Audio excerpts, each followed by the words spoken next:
3, 2, 1. Most people don't realize how stressed they are until their body forces them to notice. April is Stress Awareness Month, and we're going to be showing you how you can deal with the stress that's driving you crazy right after this.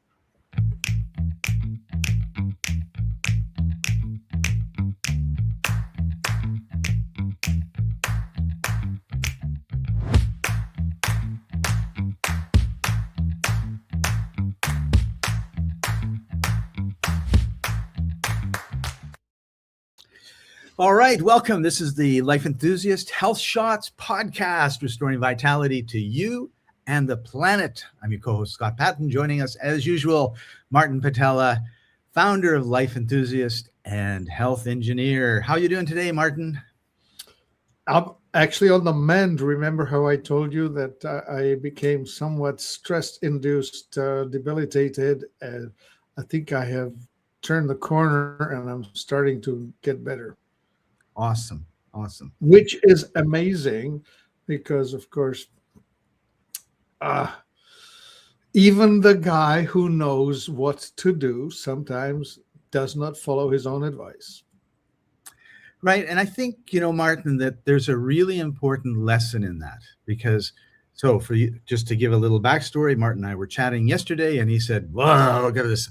And I said, blah, blah, blah, blah, blah. And Martin goes, "Oh, I know that. Why didn't I do that?" And so the importance of having people in your life that you know, that you trust, that you care for, that are going to, help you with even just giving feedback that it's not what we know, it's what we remember, right? And I often think, like for me, I grew up running a grocery store and I had to have it solved before I told my boss, we have a problem. Okay, what's the problem? This is the problem. Okay. And this is what we did. And now the problem's solved. I don't know who taught me that or how I learned it or whatever, but the idea that I would tell my boss, I have a problem and I don't know what to do, was not in my world or universe or multiverse at all. I'd like to say my first serious job when I was like in real business, I didn't know as much. I would come to the guy who was the boss and I said, "Boss, this is a problem." And he'd look at me and say, "What are you going to do about it?" Right.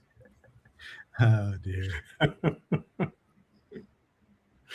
Same story, different outcomes.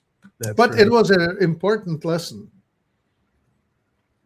Yeah, like you don't go to your boss for the answer. Well, no, the other way, the valuable employee is going to solve it. The employee that cannot solve a problem is not really useful. Yeah. Anyway, great. So stress. It depends. Actually, I have a stress story back in my grocery days I want to share. Just thought of it. It depends on if it's solvable by the person in that position. So I'm running a small grocery store in Prince Rupert, British Columbia. It's on the coast. 13,000 people live there. And Mr. Paton, please pick up the phone. It's our PA system. "Hello, Mr. Paton, there's a customer down here. She's really mad and she will only speak to the manager." "Okay, I'll be right down." So I come walking down and sure enough, right at the front door is this 35-ish, 40-ish mom, housewife. And she is mad. So I walked up to her and I said, mad as hell. I said, "I don't know what your problem is, but I'm going to fix it." And it was just, okay. She had, there was a cut in her can of pork and beans, which was 33 cents. So, "George, go get the pork and beans in aisle 3, please." And no, not really a Karen. She was just upset. And what had happened, and maybe this is what happens with Karens and why they're the way they are, is she had got home, she'd unpacked, oh no, there's this can. And in her mind, she goes, "I'm going to go back to the store. I'm going to show them the can. and they're going to say no, and then I'm going to say this, and they're going to say that. And she had this whole conversation, and by the time she got to the store, she was just furious, right? And I diffused it, got her the can, and she went home, and she was happy as happy could be, right? But it just reflects it to me how we create our stress. Not all of our stress, but a significant amount, because we're imagining something that's probably never going to happen. Yeah. And there goes the stress, right? Like to define. So stress is inputs. Everybody has inputs. And the stress is how we interpret those inputs and what we do with them. Yeah. And there are, of course, variety of personalities. Some people are usually very cool and very resilient, whereas others are way more sensitive, more jumpy. And they all have advantages. The one that is hard to excite usually doesn't come up with quick solutions. The ones that are really easily excited tend to fix things way quicker. So right. you need different people. Right? Good or bad. Yeah, we need the variety, and we need to respect that there is a variety, and we need to appreciate that there is a variety. But either way, we internally interpret the inputs, right? Through the eyes, through the ears, through the nose, whatever, and all the senses coming in at us. And there's this thing called amygdala inside your brain, just inside there where these inputs are coming. And it's evaluating. Every microsecond is evaluating, am I safe? Am I not safe? Actually, in a men's world, should I kill it or should I mate with it? Right. Women have much more complex and nuanced reaction. But in men's, it's like, screw it or kill it. That's it. Right. So this is Stress Awareness Month, and we tend to talk a lot more about stress as a chronic condition versus an acute condition. Like acute would be you're walking in the woods and there's a bear walking towards you. Like run or grab a club and see if you can club it. But what is it about our society that makes this stress that we have so chronic?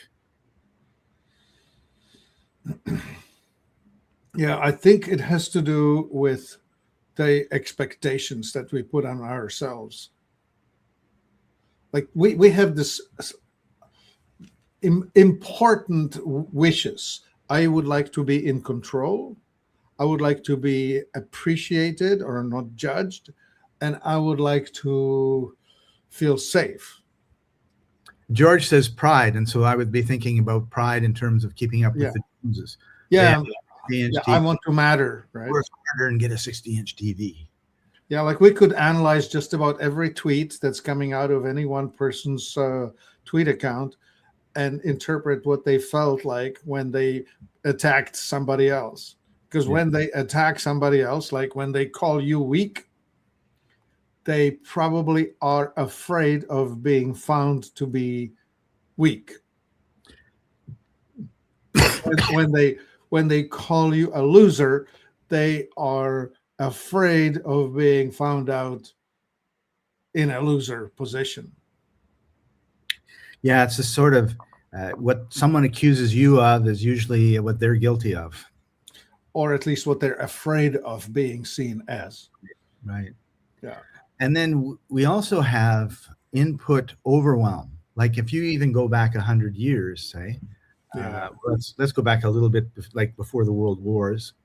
We didn't have TV. We didn't have constant inputs. You know, we're not inundated with the news. You know, this halfway around the world, this is happening. So now we're all upset about it. And you know, Scott, a thought. Telegraph was the first thing that was resembling fast news. And that was coming around the world in 1860, thereabouts. Right? There was no cable connecting North America to Asia until, I don't know when it was, 1880 or thereabouts. Yeah. So everything was quieter. No TV, no radio. Well, you know, when the ship sailed ship when it made its, I don't know what, 4-week or 5-week voyage from Ireland to New York, Montreal. Montreal. Yeah. Then you got the news from Ireland. Europe. Yeah, right. There's actually some funny stories about wars because it took so long to tell the king what was going on and get the response back.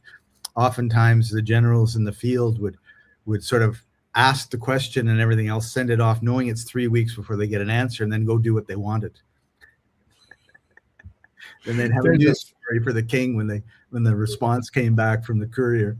Yeah. Yeah, mind you, there's a famous story about Rothschild having found out what the outcome was of the Hamilton versus Napoleon, and pretending that it went one way, started selling as if the British had lost, and everybody piled on that and started dumping everything. If Rothschild is selling, everybody, it's going to be. And then he started buying all the dumped stock and made a fortune. Yeah. Okay, Anyway. so let's talk a little bit about what we can do. Like, first of all, we all have to have a certain level of stress, but yeah. Our problem is that we have too much stress and we don't get rid of it. And then it shows up in different ways, which are usually things that we're not happy about. In my case, I had pain in my jaw from clenching so much like this. And I had no idea. Nobody ever said, oh, you have a stressful job, you should learn to relax, or anything like that. And it wasn't until I left and I was no longer stressed out all the time that I thought, oh, that's funny. My jaw doesn't hurt anymore. So one of the things that I think we could do is we could look at, first of all, recognizing that we have stress, and then look at micro habits, little things that we can do, as opposed to a big thing, right? Like it's, go spend, 2 hours a week at hot yoga, 2 hours a day for every day of the week at hot yoga, and you'll sweat out everything. Well, yes, that's true, but I mean, who's going to keep that? And is that? Yeah. Do you have the 2 hours, or is those 2 hours going to stress you out because you can't find the time to do it? I tell you, it's really interesting because, of course, we accumulate the hormones. The stress hormone is released by the adrenals. The most important stress hormone is called cortisol. And when the cortisol floods into the system, it commands that peripheral resources be amplified, meaning dump glucose into muscles and shut down digestion, shut down repairs, and focus everything onto ability to fight or run away. So when you enable muscles, but then don't burn off the glucose, you end up with excess glucose, with excess insulin, with excess belly fat. Right. So that's the downside of feeling stressed a lot. And the problem is that it comes too often, right? Like the best example I have is driving. The entire time I'm driving, I'm having to watch for threat analysis all the time. What's in front of me? On the side of the road, broken apart, to know that it's not a fake thing. Yeah. Like, it's not in your head, right? It's like there are accidents all over the place. Yeah. But I need to be watching for children jumping from between two parked cars. I'm needing to watch the guy that's on my left-hand shoulder. I'm even having to watch for the oncoming traffic just in case somebody comes into my lane. I mean, it's always on, right? Full on. And the faster you go, the more alert you need to be. Maybe not. Maybe it's always full on. Yeah. So if you're driving, you're stressed. Now, if you're reading emails with that same attitude, as in every new email that comes in is a potential end of job threat, you're going to be just wired like crazy, cats on a hot stove. So what am I trying to say? Well, you're going to pump a whole bunch of stress hormones into your body, and your autonomic nervous system is going to be pushed to the fight or flight side too much. And not on the rest and rejuvenate or repair side. That's the one. Yeah. And we need to spend more time on the rest and repair, because we have chronic illnesses and everything else that's going on. And why are people sick? Well, it's probably because they're not fixing themselves. The body is not repairing itself, rejuvenating itself, creating new cells where it should be creating new cells the way that it should. And so we talked a little bit about micro habits versus big things. And one example of that would be taking 2 minutes of conscious breathing, like breathe in the nose and hold it, and then breathe out the mouth and hold it. There's all sorts of different ones, but it's really kind of funny. And of course, they don't teach us any of these things in school or university, right? Yeah. But if you just said, okay, who doesn't have 2 minutes where they can just sit quietly? Right. But or it's not who important. Cannot even, Scott, even this one, inhale and let go. Like, yeah. There you go. Right. Instead, it's, and right. George says, and also people dwell on this continuously, on the rewind mental loop. Absolutely. Yeah. Yeah. I mean, just think of the example. That George, example is 40 years old, and I'm still thinking about it. Yeah. George, there are two kinds of stress, of dwelling on the past, that's called regrets, and dwelling on the future, that's called anxiety.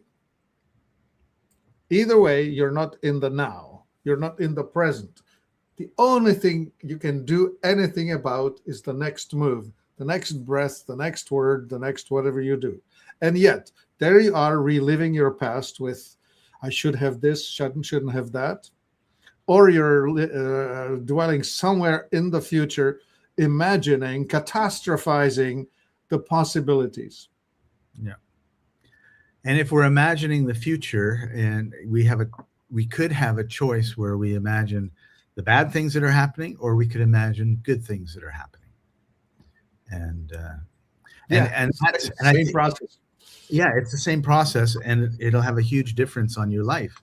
And when everything was shut down for COVID, I was in Colombia, and I thought, oh no, I'm not going to be able to travel anymore, right? Because the world is shut down. It's just going to be all closed. And then I stopped for a second, and I said, like, give your head a shake, Scott. People have been migrating for 5,000 years, if not 10,000 years. It's not going to stop because there's a cold running around the world right now. Yeah. But it took, there was that fear, and I could have succumbed to the fear and said, oh yeah, like poor me, my life is over. Or I could say, you know what? That's just a fear. And what's the other side of that? Well, it's you can travel, no problem. Here's a quick little story. The famous Robert Malone, the one who was on Joe Rogan that kicked off this firestorm around mRNA vaccines, was on Joe Rogan again 5 years later. And so Joe was asking him, so you had a horrendous reaction, right, to the shot you took? Oh yeah, horrible, near death.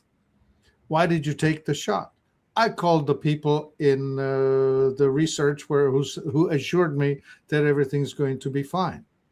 Why did you take the shot in the first place? You were the one who called it that is going to not work and have terrible side effects. Well, I needed to travel, and I was told that I had to take the shot to travel. Yeah. So here's a guy who knows better. He's the guy who called the technology. He invented the technology, and he identified it as, don't do it, people. And he did it. And he took it because he was told he had to do it to travel, and he needed to travel, and had near-death horrible experience. When you make a decision, you're supposed to weigh the pros and the cons, and it seems like they don't tell you what the cons are, so all you hear is the pros, right? I needed to travel. That's to travel, and you could die. Oh, yeah. Now I can make an intelligent decision, right? Yeah. And a lot of people were put into these difficult places, like you will lose your job if you don't submit, right? Yeah. Or you will lose your job and your pension. Sorry, Scott. Yeah. And how stressful is that? Yeah, big deal. So people Okay. are tend to be stuck in low level stress, like this constant stress. So we end up normalizing fatigue, irritability, poor sleep, and these are all signals of stress. And we need to be able to do something about it. So what are some things that people can do? So let's basically assume we live in a stressful society.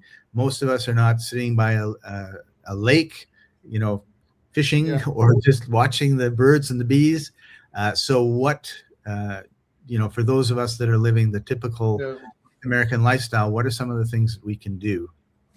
I think that the worst stress is financial stress, existential stress, right? When you are worried about where your next meal is going to come from, or Yeah. where you're living in a place that makes you feel unsafe. Like growing up in a home that has got an alcoholic in it, or whatever it is, a neighborhood that's inherently dangerous. Those are the worst because you live in danger. Yeah. So that I would love to help people overcome some way. But as far as if you do have a choice here now to make a decision about how you feel about something, do the Scott thing. It's not the end of the world. People have been doing it for 5,000 years. There probably is going to be an okay workaround someday soon. Yeah. Actually, it's funny you say that because in my travels, I'm often feeling stress. Like whatever the situation is, it's like, oh no, this is stress. And it's not normally someone pointing a gun at me or anything like that. So it's not like a life and death situation. But I'm like, oh, and I stop myself and I ask myself this question: am I going to die?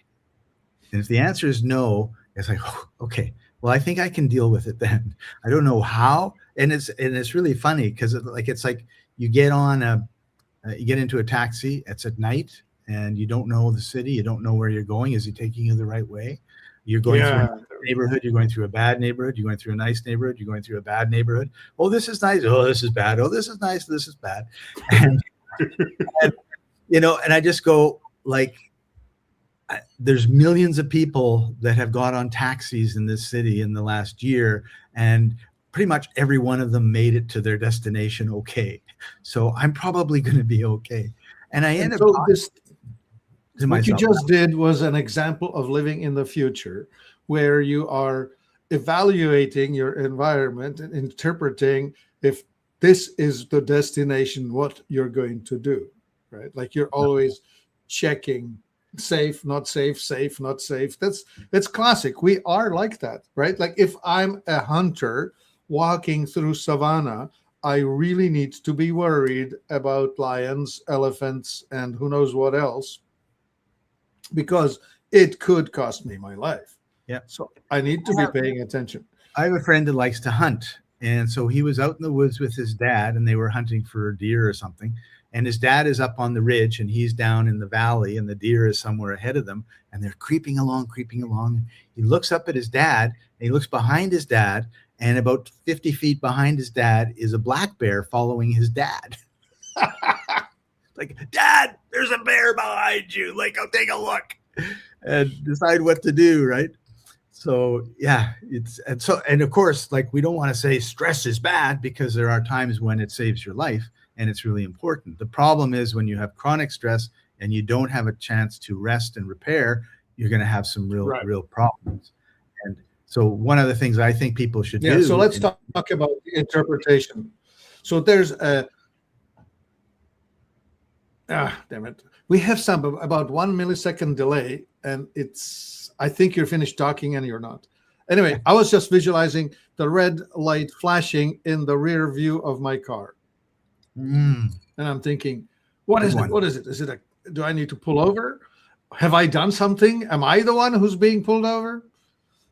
And then, of course, they whiz past you because they're chasing something else. And you say, oh, good. Okay. But some other schmuck is lives up a hill across the street from a a grocery store. So I drive down the hill, but the way the roads and everything are is if you're leaving the grocery thing, you're supposed to turn right, but it's a little jog to the left, like 5 feet and across. And it's late at night, there's nobody there. So, and everybody jogs across, right? Because otherwise you got to like go a mile out of your way. And so I go there and I'm just going up the hill and a police car goes by with the siren going. I go, oh no, I'm caught. And of course, he's off to wherever he's going. He's not going after me, but just that like, ah. So what I was going to say was take some time to do some breathing. Like I really like the box breathing. We've talked about that before, where you just for a count of 4 or 8, that's different for different people. Like breathe in, hold for 4 or 8, breathe out, hold for 4 or 8. And if you do it like 4 or 5 or 6 times, you actually put yourself into a different state, which is very, very cool. Yeah. And the other one, other really good one is go ahead. You go ahead. No, you go ahead. Okay, the good one is with your tongue. Your tongue is supposed to be rested and tight up against the roof of your mouth. Yeah. You can even roll it and push it up. No, not this way. Up, back. Oh, okay. Just turn your tongue and point it up against at the roof of your mouth. Down the throat. Yeah. Push it up against the roof of your mouth. Anyway, that's the idea, is to signal to the vagus nerve that you are wanting to go parasympathetic. You want to tone down the stress side and promote the rest and repair side. Cool. The most relaxing mineral is magnesium. Yeah. The most relaxing nutrient is chlorophyll. The music, there are specific rhythms and tones that are relaxing. Right.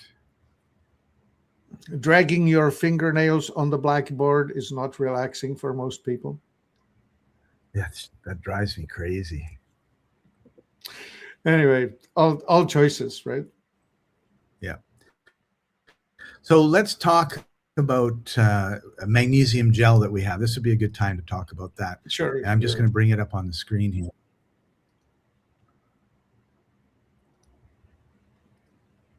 Yeah. So there it is. Mm-hmm. It's a great, magnesium is so important. Oh my goodness. Yeah. So we have this in 5 sizes, 4 ounce for you to try. That's not economical, but if you are wanting to try it, then do it.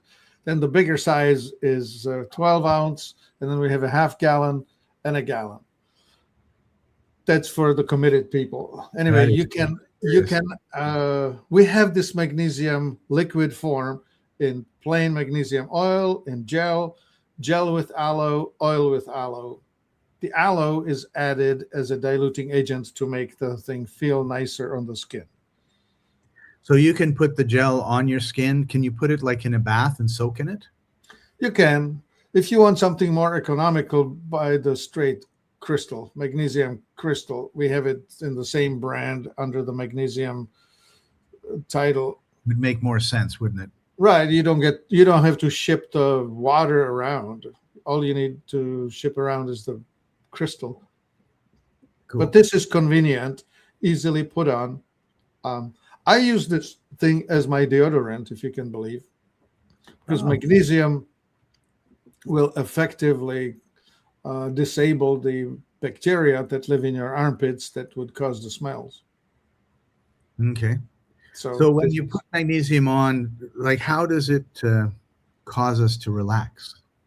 Oh, so it enters through the skin, gets into the body, gets into the nervous system, and the signaling is the autonomic nervous system is activated to fight or flight by magnesium and unactivated to the rest and repair by magnesium.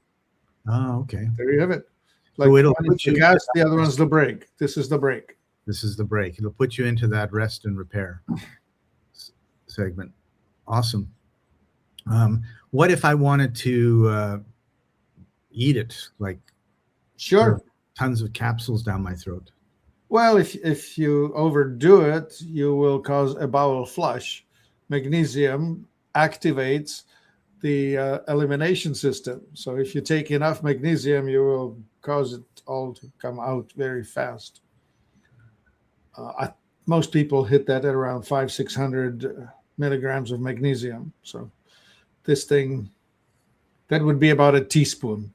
If you take a teaspoon of it, you can expect that it's going to cause you an evacuation. So if you're constipated, perfect. That's your best friend. Yeah. And the other one we wanted to look at is Nano Mojo. Oh, really? I thought that you were going to talk about other things. Nano Mojo is something totally different. This has got to do with a male who's unable to get a bedroom performance going. I have the wrong link in my document. This could cause you a lot of stress. If everything starts working the way it's supposed to, and my lady is happy. Oh heck yeah! If you feel inadequate, you should definitely get Nano Mojo to get yourself back into the game. Nano Mojo. I thought that you were going to be showing ashwagandha. I was going to be, and I don't know what happened to my link. All right, it went the bad. wrong one. So well, anyway, so we have this thing called ashwagandha. Which one is it? This one? Yeah, there you go. There we go. Ashwagandha. Yeah, that's the ashwagandha drink. Ashwagandha is the one that's got a long-term adrenal support. So this is not a quick fix. This is a take this steady. Interestingly, ashwagandha translates from Sanskrit as strength of a horse. Oh. And it has royal jelly in it. That's awesome. Yeah, we put royal jelly. That's the most nutritious thing on the planet. Anyway, resilience. Resilience would be the word. Being able to withstand that which is pushed upon you. Right. So would you take 2 drops or 3 drops a day? Yeah, a few drops, a dose every day. Steady. You don't have to. This is if you're living a life that's causing you to feel stressed, then you want to be on something like this, steady, constant. Don't expect that it will change your world like this. For that, we have cortisol ease. This thing is the build resilience. Right. Cortisol ease was the other one we were going to talk about. Yeah, we definitely should mention that. Cortisol ease is a tincture we make, and it's phenomenal in its ability to get rid of circulating cortisol. Regardless of what triggers you, you will have a response, right? So especially if you suffer from something called PTSD, post-traumatic stress disorder, right, where you are triggered often, what you want is have this, because this will dissolve the circulating cortisol, get rid of it, so that as the cortisol level drops, the glucose level drops, the insulin level drops, and you are able to relax. So, for example, a student who is studying long into the night, or a gamer who's playing a game way later than he should have, right, and now decides that they want to go to sleep, they won't, because their cortisol level is high. If they take this, within 15-20 minutes, they'll be happily asleep. Nice. And this also is the belly fat helper. If you have the stress belly fat, using this will reliably help you get rid of it. So the links for these products are in the description, and if you don't see them there, they're in the comments. So you don't have to, and just go to life-enthusiast.com and do a search on the name, and you'll come up to it, as you saw me do. You'll come up to it, no problem. Yeah. All right. So Martin, we're coming to the end of our time together. I think once again, one of the takeaways I always take is there's things that you can put into your body that is going to help you. There's things that you can stop putting into your body that's going to help you. And then there's things that you can do, whether it's breathing properly, grounding, sitting by a lake or by a tree, hug a tree, go to the beach. Even exercise, even just doing something rigorous that's going to just help you burn off the stress of the day is a good thing. Right. So, okay. So I just popped into my head. We've gone to work. I sat at my computer. I did this, did that. My boss yelled at me a couple of times. My coworker did something dumb that pissed me off. I'm home. And normally what happens is I'm home and I'm tired and I don't feel like going for a walk. I don't feel like going for exercise. Like, how can we sort of shift that to, I feel tired now, but if I have the discipline and I go for that walk, I'm going to feel so much better and have a good evening, as opposed to, drinking 3 beer and watching Netflix and then going to bed feeling crappy. Get yourself a gym membership near where you work and go to the gym before you drive home after work. So you miss the rush hour by exercising, and you'll be out of the rush hour and you will be calm as a cucumber coming home. Nice. Cool as a cucumber. You reminded me of when I was a store manager in a large city and the traffic would back up over this bridge. So all the store managers on one side of the bridge would meet at the pub and have 3 or 4 beer before they went home, because the traffic was so bad. There was just they would get home the same time if they were in the traffic. Right. And those, and they were overweight and out of shape and miserable people. And I just thought, driving drunk, this is shocking. Well, it was a few decades ago. Yeah, back when, right? Yeah. And to think, if they did there's gyms on every corner. They could have gone to the gym, worked out, felt good. That would have taken the same amount of time, and they would, they wouldn't be having heart attacks, 10 years later. Yep. All right. So thank you very much, Martin, for taking time out of your beautiful life, wonderful, stress-free life to share all this great knowledge. And thank you, everybody, for joining us. We really love having you. Join us every Wednesday at 2:30 p.m. Eastern Time, 11:30 a.m. Pacific Time. I don't know what time it is in Europe.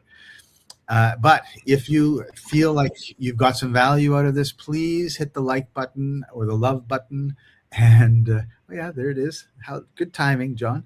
And share it with your friends, or talk about it and say, listen, I was talking to these 2 old farts and this is what they said. And what do you think? And let them watch, because we really want to make a difference in everybody's life. That's our mission, restoring vitality to you and the planet. And we need your help to do it. So thank you, everybody, for joining us. We love you, and we will see you next time. Bye-bye. My body's a temple, but the walls are cracked. Stuck in the rubble of the years I've stacked. Stagnation in my veins like a river to the dust. Toxic whispers in the wind, but I gotta rebuild. I must.